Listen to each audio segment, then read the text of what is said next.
मुझे ऐसा लगता है कि प्रोफेशनल एक्टर को जब काम नहीं आए तब जिंदा रहना सीखना चाहिए, है कि नहीं सर? बिल्कुल। हाँ, शुरू में ये होता था काम कर जो तुम्हें आता है, वो गोल्ड का तेरे को सिखाया ना पापा ने, वही कर, कुछ नहीं होना तेरा, और यार इसका कुछ नहीं होना। वो सबसे कहते हैं ना, सबसे बड़ा रोग क्या कहेंगे लोग, ये चीज़ हमारे अंदर है ही नहीं। क्या बात है।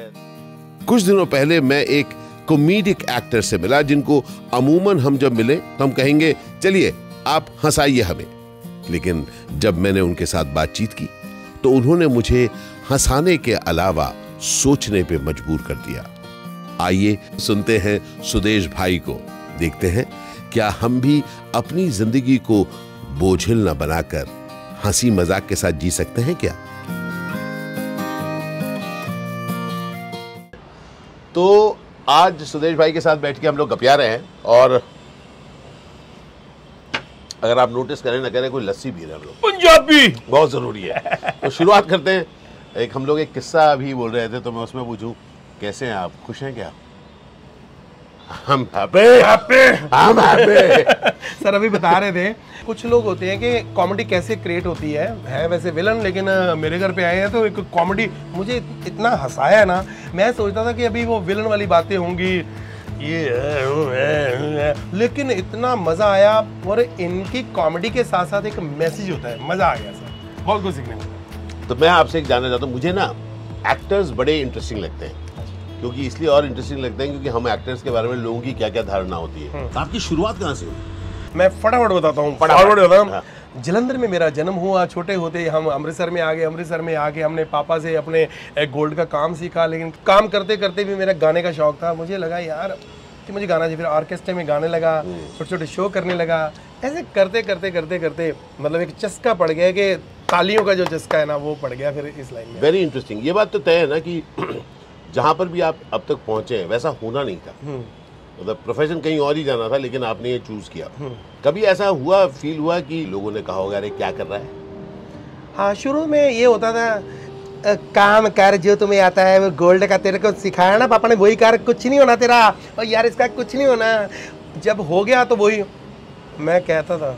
वो सबसे कहते हैं ना, सबसे बड़ा रोग क्या कहेंगे लोग, ये चीज़ हमारे अंदर है ही नहीं। क्या बात है, सबसे बड़ा रोग क्या कहेंगे लोग, और वो रोग हम में नहीं है। हाँ, वो है ही नहीं, क्योंकि हमें क्या लेना देना लोगों से। कि प्रोफेशनल एक्टर्स के लिए लोग कहते हैं कि एक्टिंग आना सीखना चाहिए। मुझे ऐसा लगता है कि प्रोफेशनल एक्टर को जब काम नहीं आए तब जिंदा रहना सीखना चाहिए, है कि नहीं सर? बिल्कुल, मैं ये बिल्कुल आपकी बात से सहमत हूँ। हमें किसी ने ये बड़ी अच्छी बात बताई थी कि जब काम का मतलब सिलसिला चल रहा हो तो ये हमारे जॉनी भाई, जॉनी लीवर भाई, वो इतना प्यार करते, इतना समझाते हैं।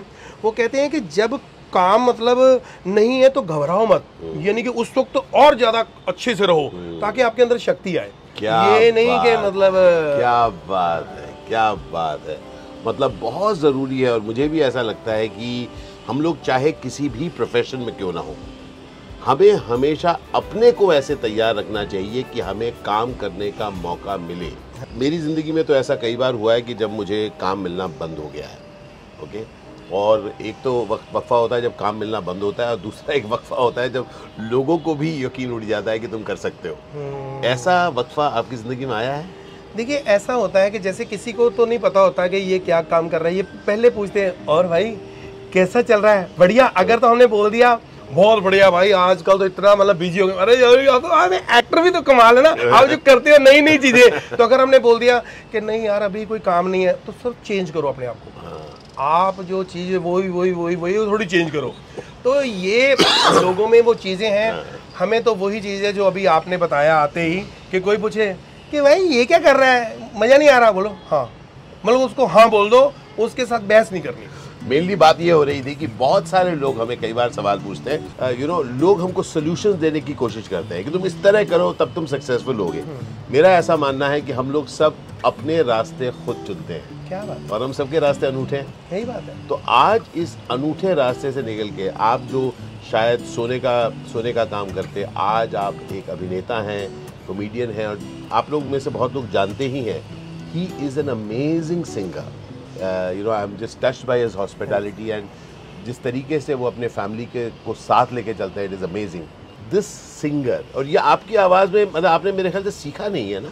नहीं सीखा नहीं। ये आप जो ऐसे गाते हैं इसलिए अच्छा है ना? मतलब कि अच्छा हो बुरा हो हमें पता नहीं चलता, हम गाते रहते हैं। अगर सीखा हो ना फिर ज्यादा बंदा चल जाता, सुर गलत ना लग जाए, ये ना हो जाए। जो आप एक्टिंग करते हो मतलब क्या क्या कर देते हो आपने, कोई वो सीखने में थोड़ी होगा। जब आपने कोर्स किया होगा वो थोड़ी एक दिन आएगा सन्नी देओल तुम्हें मिलेगा, फिर सन्नी ओए तो फिर तुम वहां पे ये करोगे, फिर तारे ऐसे तोड़ोगे, बिच्छू में ये करोगे, वो ऐसे वो तो हुआ तो कर लिया ना। जब वक्त अच्छा आता है ना तो हमारी बुरी चीजें भी कहते हैं क्या कर रहे हैं यार बंदा, वो कितना अच्छा चुप रहता है। जब बुरा वक्त आता है कितना बोलता है, वो सारे ये ऐसे ही है सर। तो मेन चीज ये है कि अच्छा वक्त और बुरा वक्त तो आता जाता रहेगा। हाँ। हम लोग कांस्टेंट है। हाँ। हम लोग हर वक्त से गुजर रहे हैं। फिल्म इंडस्ट्री में रहते हुए भी आप अपने को अलग रखते हो, जाकर काम करते हो। क्या क्या बात आप अपने ध्यान में सर रखते सबसे हैं? पहली बात ये जो मैंने अच्छा बुरा समा बोला है ना, ये मेरे लिए नहीं है, ये लोगों के लिए। क्योंकि वो मुझे देख रहे हैं कि इसके दिन ऐसे चल रहे हैं, इसके दिन ऐसे चल रहे हैं। 10 साल में कमाते हैं हम, एक दिन में भी कई बार कमा लेते हैं। किसी को बताइएगा मत ये बात। कमा लेते हैं, और ये मुझे सपना आया था।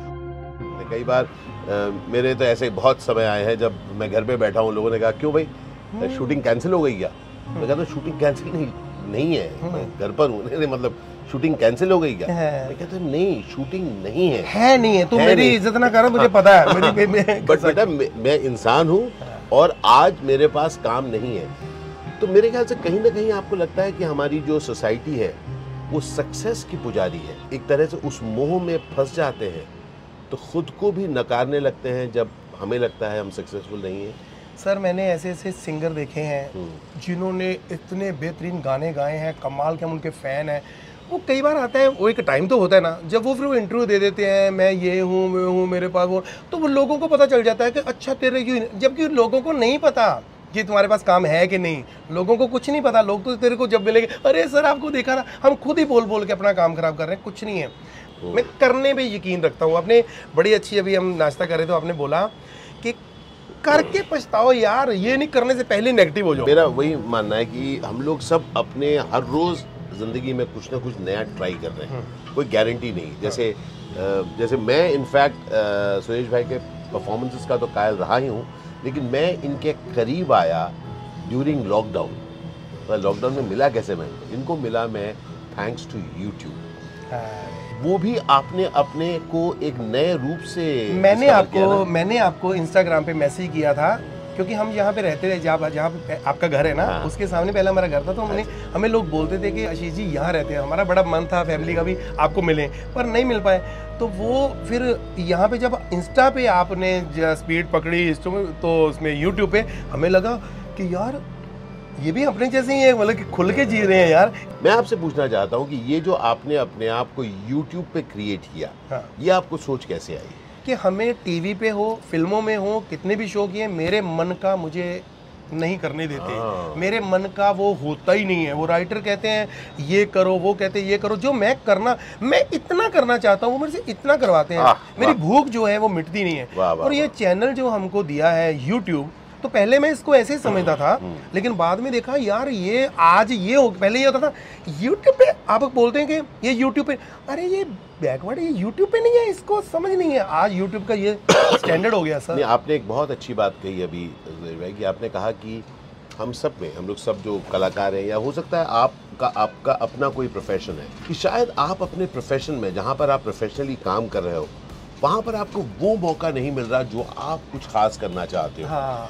और मैंने भी पाया कि YouTube या ऐसी सब जगह, Instagram वगैरह ऐसे प्लेटफॉर्म्स हैं जहाँ पर हम अपने यूनिक लाइफ को अपने यूनिक ढंग से जी सकते हैं। सुरेश भाई अपना एक नया चैनल शुरू कर रहे हैं जिसका नाम अभी टेंटेटिवली है शायद सुदेश लहरी चैनल शो, कुछ ऐसा ही नाम आने वाला है, जहाँ पर ये अपना शो खड़ा करेंगे। आज हम लोग वही बात कर रहे थे, जिसमें न सिर्फ कॉमेडी रहेगा, उसमें गाना भी होगा, उसमें कुकिंग भी होगा, उसमें बहुत सारे शो। क्या पता मुझे भी वो बुलाए, मैं भी उसमें जाके एक शो करूं। अरे सर ये तो हमारी कुछ नहीं। वो मुझे बहुत अच्छा लगा। आप जो कुछ भी करना चाहते हैं, ऐसे प्लेटफॉर्म अब अवेलेबल हैं जिसके लिए आपको किसी और से परमिशन नहीं मांगनी। ना। कि क्या मैं कर सकता हूँ। और ये अच्छी बात ये है कि हमारी YouTube एक फैमिली बन गई है। हाँ। ये जो लोग हैं इतना प्यार करते हैं, जब टीवी पे आते हैं हमें कहाँ ये मैसेज करेंगे, फिल्मों में काम करते हैं, वहाँ पे जाएंगे, हमको डायरेक्ट बात करते हैं, हम उनका जवाब दे सकते हैं, ये अपने से लगते हैं। क्या बात है।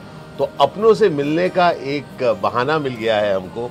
आज मैं एक बेहतरीन एक्टर, एक बेहतरीन इंसान, बेहतरीन म्यूजिशियन, एक बेहतरीन इनोवेटर के साथ में बैठा हूँ। I am so proud to have met you. जैसे मैंने आपको बताया कि मैं आपकी पूरी फैमिली के व्लॉग्स में देखता था। Your entire family inspires. हमने भी देखा था फिल्मों में, हम भी किसी दिन विलन बनेंगे, ऐसा हमें भी ऐसे लड़कियां मिलेंगी, हम भी थोड़ा, लेकिन वो हमें तो मिला नहीं, आपको मिल गया। सुरेश भाई बहुत बहुत शुक्रिया। Thank you sir, thank you so much. Thank you so very much. बहुत सारा प्यार। Thank you so much money for having shot it for me. Shikha, thank you Shikha, thank you Sakshi, thank you भाभी जी, बहुत बहुत शुक्रिया आप सबका। सब लोग वहीं पर हैं, है ना? पर इस समय हम लोग लस्सी की चीयर्स करते हैं सर। लस्सी चीयर्स। ढेर सारा क्रीम डाला और ये फैट फ्री है। अरे ये घर का लगता नहीं है। वैसे भी फ्री है, जितनी मर्जी पियो। ढेर सारा प्यार आप सबको। Thank you sir. चीयर्स लाओ, bye bye. Cheers cheers cheers. आइए सर, लीजिए सर, मजा आ गया। जो दरअसल कॉमेडिक होते हैं, उन्होंने जिंदगी की परतों को पहचाना होता है। सुदेश लहरी साहब से मिलकर मुझे इसी बात का एहसास हुआ। जिस हंसी के तरंग के साथ न सिर्फ वो खुद जीते हैं, उनके परिवार के हर एक सदस्य को मैंने पाया कि वो एक दूसरे के साथ दोस्ती के माहौल में जी रहे हैं।